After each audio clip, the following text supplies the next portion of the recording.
Olá, bem-vindo e bem-vinda ao programa Ponto 3. Hoje nós vamos falar sobre a cultura dos jogos de esportes e esportes eletrônicos e seu impacto na sociedade. Esse fenômeno emergiu no século XXI, moldando significativamente a forma como interagimos, nos divertimos e nos relacionamos com o mundo digital e, por extensão, com a sociedade em geral. Desde os primeiros dias dos videogames até a explosão dos esportes, essa cultura influencia uma variedade de aspectos da vida moderna, gerando tanto entusiasmo quanto debate sobre seu impacto em sua essência. Os jogos eletrônicos e os esportes representam mais do que simples entretenimento. Eles se tornaram um espaço de expressão cultural, onde comunidades se formam em torno de interesses compartilhados, criando identidades e laços sociais.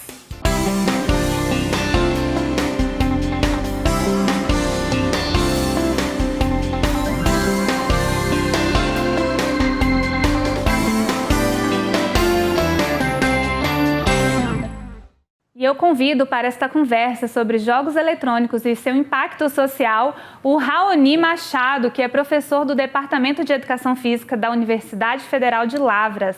Ele também é coordenador do Núcleo de Estudos e Jogos Eletrônicos e Esportes. Olá, Raoni, tudo bem? Seja bem-vindo ao programa Ponto 3. Oi, Poliana, tudo bem? Obrigado pelo convite, uma honra poder participar aqui da conversa no programa. Obrigada. A gente conversa também com a Ariana, ela é doutora em psicologia, especialista em saúde mental e desenvolvimento de alta performance. Oi, Ariana, tudo bem? Olá, Poliana, olá, professor Raoni. Para mim é uma grande satisfação estar aqui com vocês nesse momento, falando desse tema super importante para a atualidade. Muito obrigada. Eu começo essa conversa com o professor Raoni. Professor, em se tratando assim da cultura dos jogos que a gente vê, que vem desde os anos 70, né, onde foi criados os videogames e foi se popularizando nos anos 80, nos anos 90 e cada vez mais atravessando gerações. Como que o senhor explica assim esse fenômeno desses jogos? Bom, Poliana, na verdade a essência desses jogos é a essência de todo tipo de jogo, na verdade, né? A gente está falando aqui de um elemento lúdico que acompanha a humanidade desde sempre. Então, nesse momento em que você citou, da década de 70, veio um avanço tecnológico bastante interessante com o surgimento de grandes computadores, né? E a ludicidade dessa nova tecnologia veio acompanhando todo esse processo. Então, quanto mais a tecnologia foi avançando, mais as formas de aproximação lúdica foram também surgindo. E aí, enfim, acho que ao longo da conversa a gente desenvolve um pouquinho mais isso, né? Mas o por trás mesmo está a essência lúdica presente em todo tipo de jogo mesmo. Agora eu falo com a doutora Ariana. Doutora, o que o professor Raoni trouxe aí para a gente é que os jogos fazem parte, né, da humanidade desde sempre, em outros formatos, eles só foram se adaptando, se modernizando. E eu quero saber, assim, do ponto de vista da saúde mental, por que o ser humano gosta tanto dos jogos, se atrai tanto por essa realidade, especialmente agora dos jogos eletrônicos? A formação do desenvolvimento dos seres humanos, ele perpassa o jogo, né? O fator lúdico, ele perpassa por esse processo de desenvolvimento. Então, os jogos, as brincadeiras, tudo que é lúdico, eles nos atraem muito, porque aqui é uma oportunidade, naquele momento onde nós estamos jogando, brincando, de fantasiarmos situações que muitas vezes, na vida real, a gente não consegue atingir. Então, o jogo faz parte do desenvolvimento humano, as brincadeiras, e são muito importantes para que a gente tenha aumentado essa nossa capacidade de imaginar, de sonhar, de prospectar diferentes cenários. Então, isso é muito importante. Por isso que eles são tão atrativos. Professor, e como a doutora Ariana falou, né, se impacta o ser humano, se gera tanto interesse por jogos, vai impactar também a indústria, o comércio, que vão querer produzir mais jogos, produzir mais coisas, crescer o mercado, né, o interesse. E como que o senhor avalia isso dentro da sua pesquisa, todo esse interesse pelos jogos que só vai crescendo? Sim, sem dúvida. Bom, eu falo de um ponto de vista aqui que é da educação física, né? E tradicionalmente os jogos eletrônicos eles eram temas do pessoal da ciência da computação, ou até mesmo da educação em termos de gamificação. Mas hoje em dia, o campo dos jogos eletrônicos e o campo dos esportes atingiram um patamar em que, enfim, a maior parte das pessoas hoje, de uma forma ou de outra, acaba estando envolvidas, né? Então, pegando a base da ludicidade que eu mencionei antes, não tem como a educação física deixar isso passar da forma que estava. Então, eu comecei a olhar para trás, a partir do fenômeno que já está consolidado hoje, para ver a forma como isso começou. Então, voltando de novo, né, lá na década de 70, e da forma como isso foi surgindo, é interessante porque naquela época a tecnologia era muito básica ainda, né, sem muitas opções de desenvolvimento que a gente tem hoje, e já naquela época a aderência das pessoas começou a ser muito grande. Então, era uma ansiedade para ter novos jogos, para ver o máximo de pontos que as pessoas conseguiam fazer, enfim. E isso, logicamente, começou a atrair a atenção de grandes empresas, grandes produtoras de filmes também, para ter seus jogos gamificados, de algumas revistas que começaram a publicar matérias a respeito, enfim. E aí uma nova geração, um novo tipo, né, de sociedade começou a se desenvolver, que a gente chama hoje de gamers, né? Mas naquela época eu não digo que era uma contracultura, né? Mas eram pessoas que começavam a se dedicar para jogar esses jogos, para consumir esse tipo de material, enfim. E hoje isso já está bastante bem consolidado já, né? Como a gente consegue ver. Professor Raoni, deixa eu te perguntar, o que caracteriza o esportes? Assim, como que a educação física entende? Ele é de fato considerado um esporte? Porque muita gente se questiona, né? Nossa, mas está ali sentado, jogando. Como que isso é um esporte, sendo que o esporte é tão atrelado ao movimento? O que a educação física caracteriza? Essa é a pergunta que é mais feita, né? A mais repetida de todas. Eu gosto de falar que não dá para comparar, na verdade, né? O problema da comparação é porque um chama esporte e o outro é o esporte, né? Esporte eletrônico. Esporte de Electronic Sport, né? Abreviação em inglês. Então, assim, quando a gente for ver a forma competitiva dos jogos eletrônicos, ele traz muitos elementos que a gente reconhece na prática esportiva tradicional. Então, a gente reconhece treinamento, a gente reconhece equipes, a gente reconhece premiações, envolvimento intrínseco e extrínseco, né? Então, a pessoa precisa se dedicar um tempo para treinar, ela não decide a hora que ela quer entrar na competição ou não, tem dia, tem horário, enfim, ela tem o compromisso de estar lá jogando naquela hora. Então, tudo isso é algo que a gente reconhece no esporte tradicional, mas as comparações param por aí, né? Então não dá para dizer que o esporte eletrônico ele é esporte baseado naquilo que a gente entende do esporte tradicional. Então a comparação ela não vai nesse sentido, né? De esporte ser algo físico ou não físico, e sim no que o esporte representa de fato, né? No que diferencia um esporte de um jogo. No momento em que eu tenho esse compromisso, no momento em que eu tenho essa necessidade de competir naquele momento, isso já deixa de ser um simples jogo. Um jogo em que eu posso ligar a hora que eu quiser, decidir as regras que eu quero, reiniciar, né, o famoso reset ali, vamos resetar agora, começar de novo. Eu não tenho esse direito quando estou competindo. Então, a comparação ela vai nesse sentido.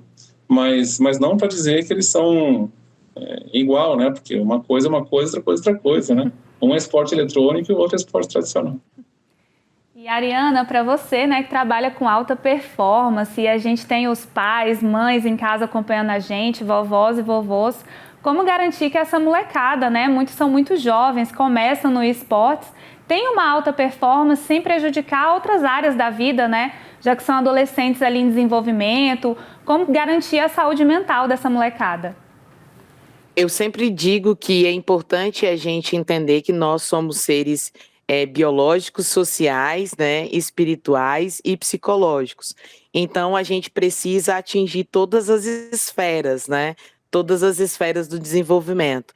Então, a pessoa, ela para fazer um esporte desse, ela precisa associar com o outro esporte, né? O que causa também o movimento no corpo, não só a questão cognitiva, mas também a questão do corpo. E, professor, dentro da sua pesquisa, o que você pode avaliar assim, das características dos atletas de esportes? São mais meninos, são mais meninas? Como que vai o interesse? Como que a família lida? Como que são as competições aqui no Brasil, né? Quem quer se especializar, se profissionalizar? Por onde que começa? Tem um caminho?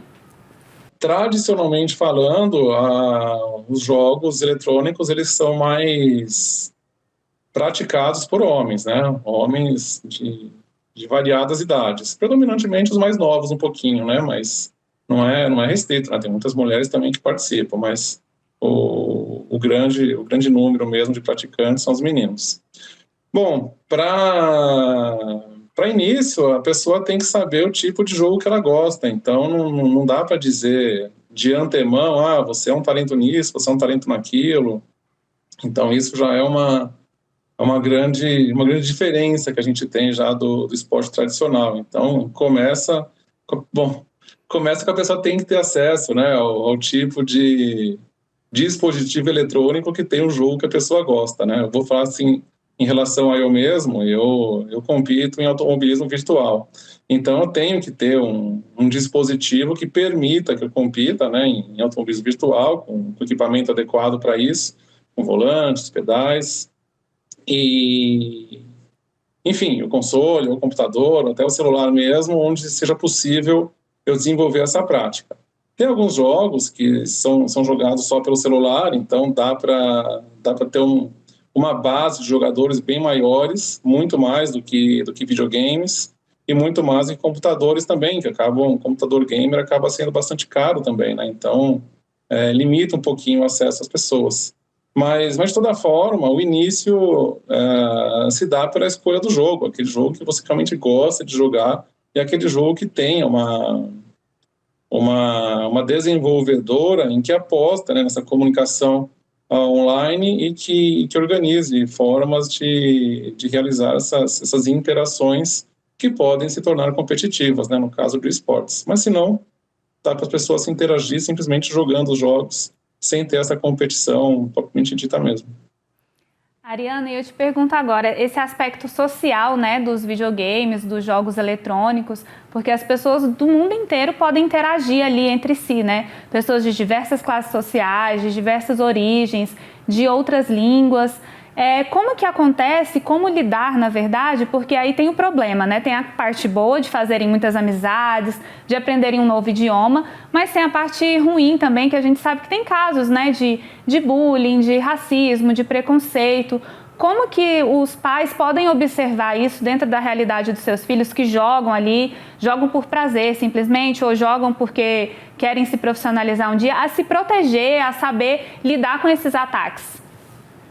É importante em todo o processo de desenvolvimento, né, de qualquer pessoa, os pais sempre estarem atentos, né, a qualquer movimento e o comportamento do filho. Aí nós temos um desafio, pais participarem dessa cultura, porque muitas vezes nós percebemos um certo distanciamento da família com relação aos jogos eletrônicos, né, porque ainda agora, apesar de estar mudando essa cultura, ainda é um pouco estigmatizado que aquela pessoa que se envolve com jogos eletrônicos, ela está perdendo tempo, não está deixando de estudar. Então, essa proximidade dos pais para com os filhos é importante em todas as instâncias. Mas falando especificamente desta cultura, o pai ele precisa, de fato, observar o comportamento do filho, perceber se não está estereotipando, né, ações não comuns como racismo, já verbalizando, mudando o comportamento, se tornando mais retraído, porque isso é muito importante, pode ser sinais, ou aumento da ansiedade também é outro fator que isso precisa ficar muito claro, mas para que o pai perceba, para que os pais percebam isso, eles precisam estar próximos, e esse é um outro grande desafio da atualidade. Então, os pais não podem ter aquele preconceito, né? De falar assim, nossa, esse menino fica só no quarto jogando videogame, essa menina só quer saber de jogar. tem que se aproximar, conhecer o jogo, conhecer como que é a plataforma? Haver uma mudança de paradigma, né? Na verdade, é isso. A gente precisa pensar numa mudança de paradigma cultural, porque são diferentes, são contextos diferentes, não podemos comparar. Antigamente, o videogame ele ficava na sala, porque nós só tínhamos um aparelho de televisão, vocês retomando aí, desde a década de 70. Então, a gente tinha um aparelho de televisão, o videogame ele ficava na sala, agora não, ele está disponível na minha mão, através do meu celular. Ele está disponível num computador que está no meu quarto, mesmo a gente estando diante de realidades onde nós estamos classe menos favorecidas, mais vulneráveis, um telefone celular, mesmo de que não é o melhor do momento, mas ele tem ali uma quantidade de jogos.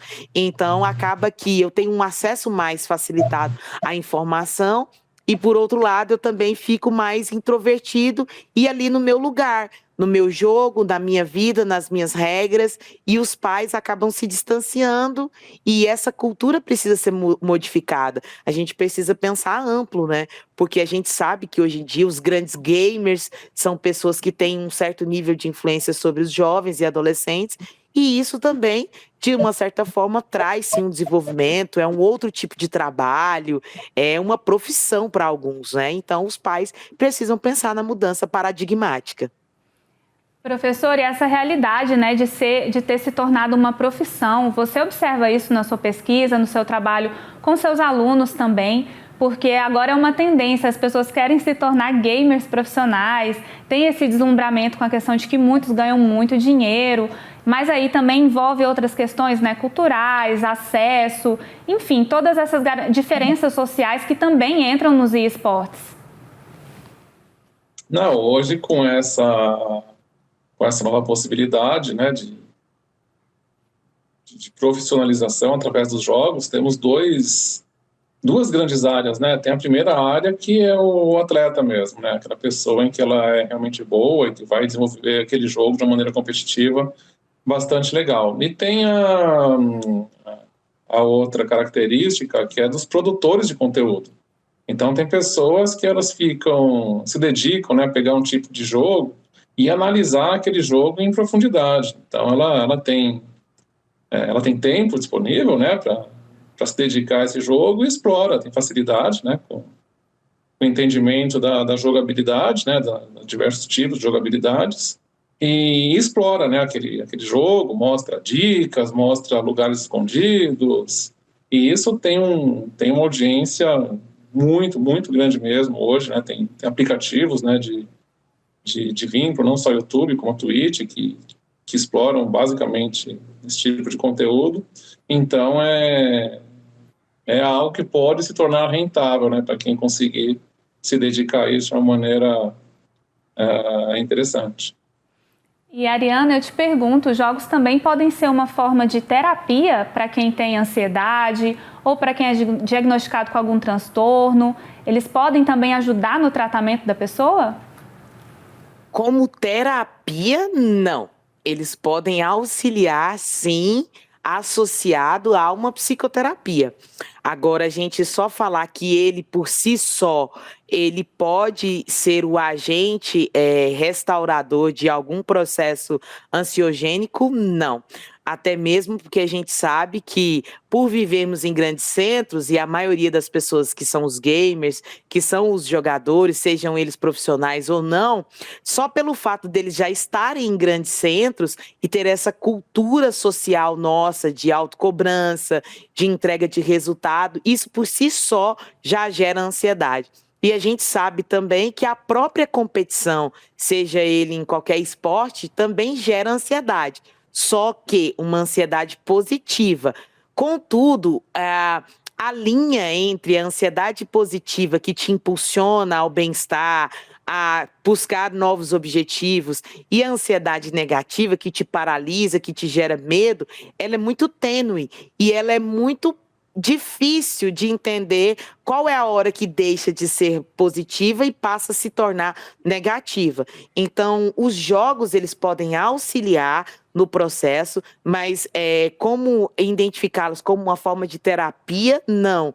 porque terapia é um processo de autoconhecimento, onde eu vou reconhecer os meus limites, onde eu vou entender sobre as minhas principais características.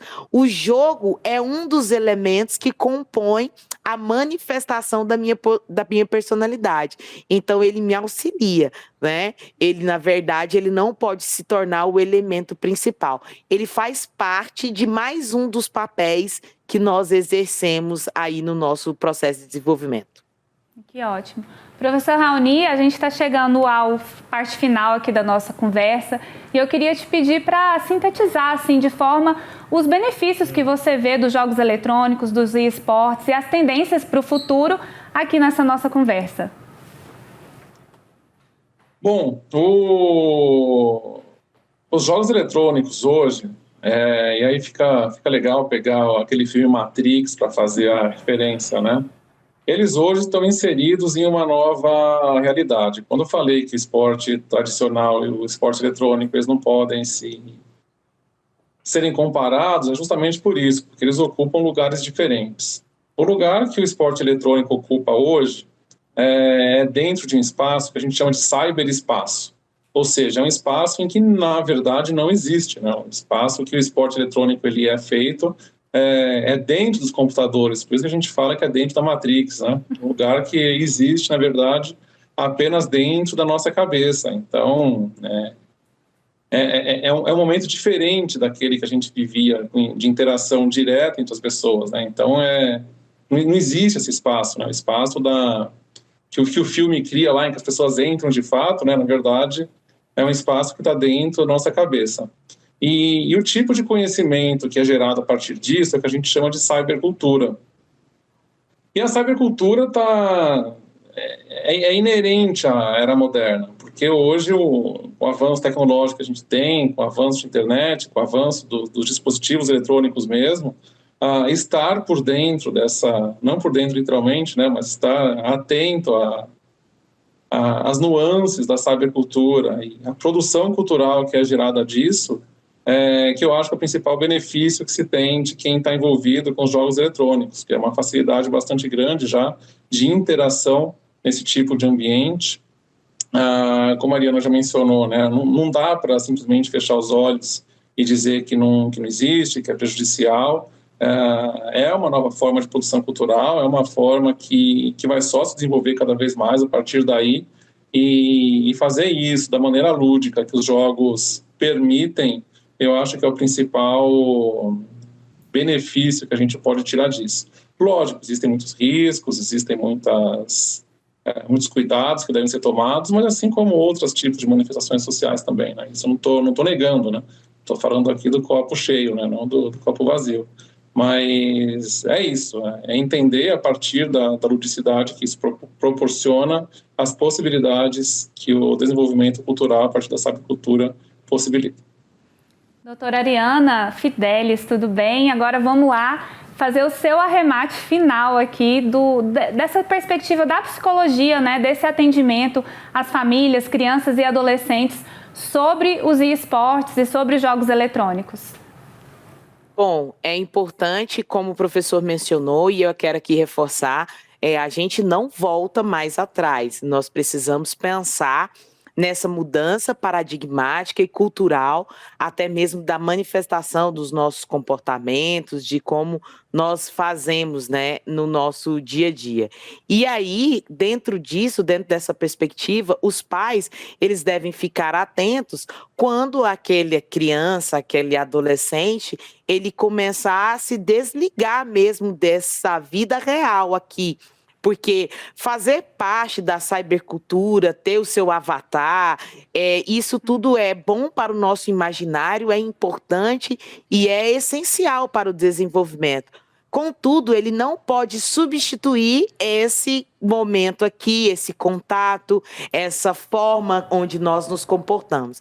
Então, o desafio é trazer essa pessoa também para o mundo real, para que ele não fique somente na cybercultura, no mundo idealizado, imaginativo e fantasioso. É muito importante ter esse equilíbrio. é um desafio para os pais, é um desafio para a nossa sociedade, mas contudo a gente sabe que é muito importante as contribuições que eles trazem para o desenvolvimento, para a educação, a gamificação é muito importante. Então, assim, eu digo que a gente não tem como voltar, a gente não pode ficar com essa ideia de ficar lutando contra o avanço tecnológico. Mas como que a gente pode associar isso no nosso dia a dia, no nosso desenvolvimento e não deixarmos de ter esse contato para que a gente não perca, né, esse espaço aqui do mundo real, da vida real.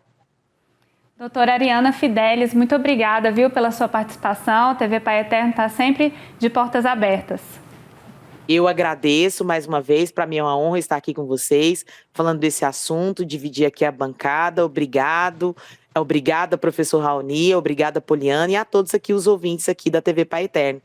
Professor Raoni Machado, muito obrigada também, parabéns pelo trabalho. E TV Pai Eterno também segue de portas abertas para esse assunto tão importante. Obrigado, Poliana. É um assunto que eu gosto bastante de desenvolver, um assunto bastante novo também. Temos a disciplina lá de jogos eletrônicos na universidade, os alunos sempre gostam bastante também, trabalhos desenvolvidos, enfim, é um assunto sempre muito, muito legal. Obrigado, Ariana, pela parceria e Poliana pela oportunidade. O Atari é o grande sucesso do Super Nintendo nos anos 90, depois das gerações do PlayStation e a evolução dos jogos dos computadores, os videogames têm acompanhado as gerações desde os anos 70 até hoje. E como qualquer tecnologia, o que faz a diferença é o uso que fazemos, o que tiramos de aprendizado. Ele pode ser uma fonte de diversão e conexão com a família, mas também de separação. Cabe o bom senso no uso dessa tecnologia e conhecimento também, antes de condenar, porque a cultura dos games só tende a ganhar mais espaço na sociedade. Eu fico por aqui e até o próximo programa Ponto 3.